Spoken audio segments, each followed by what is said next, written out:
শবে বরাত কেন্দ্রিক আমাদের সমাজে দুই শ্রেণীর মানুষ আছে। সুন্দর করে গোসল করতে হবে। শবে বরাতে আসলে গোসল করলে গোসলের পানি যদি ফোঁটা ফোঁটা বের হয় তাহলে গুনাহগুলো মাফ হয়ে যায়।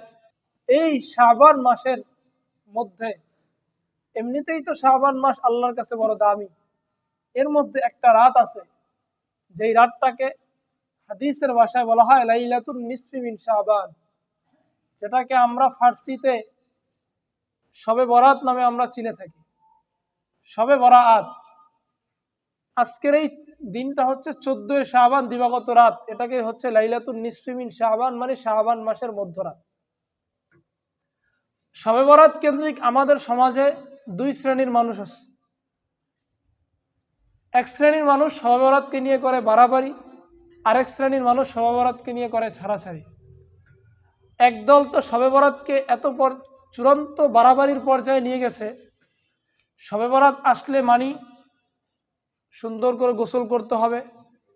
শবে বরাতে আসলে গোসল করলে গোসলের পানি যদি ফোঁটা ফোঁটা বের হয় তাহলে গুনাহগুলো মাফ হয়ে যায়।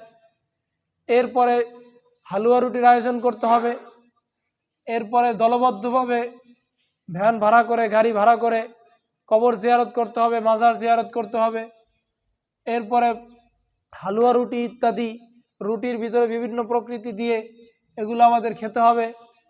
হ্যাঁ, এই যে এক চূড়ান্ত পর্যায়ের, এটা হচ্ছে বাড়াবাড়ি। আরেক দল করে ছাড়াছাড়ি, তারা আবার দাবি করে শবে বরাত বলতেই কিছু নাই। একদল করে বাড়াবাড়ি, আরেক দল করে কি ছাড়াছাড়ি। এবারে আসেন আমাদের করণীয় কি, আমরা সেটা হাদিস থেকে জানব। যারা বলে শবে বরাত বলতে কিছু নাই, এদেরকে আসলে আপনি বললেও তারা বুঝবে না। অথচ পয়গম্বর আরবি শবে বরাত শব্দ আমাদেরকে বুঝতে হবে। সব এটা একটা ফার্সি শব্দ। বারাআত এর অর্থ হচ্ছে মুক্তি।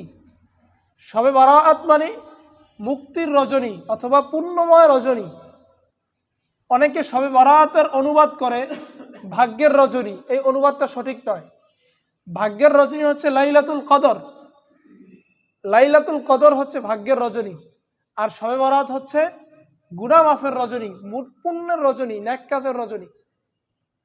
গুনাহ মাফের রজনী কিভাবে হয় সেটা আবার রাসূল আরবি সাল্লাল্লাহু আলাইহি ওয়াসাল্লাম ইবনে মাজাহ হাদিসের কিতাব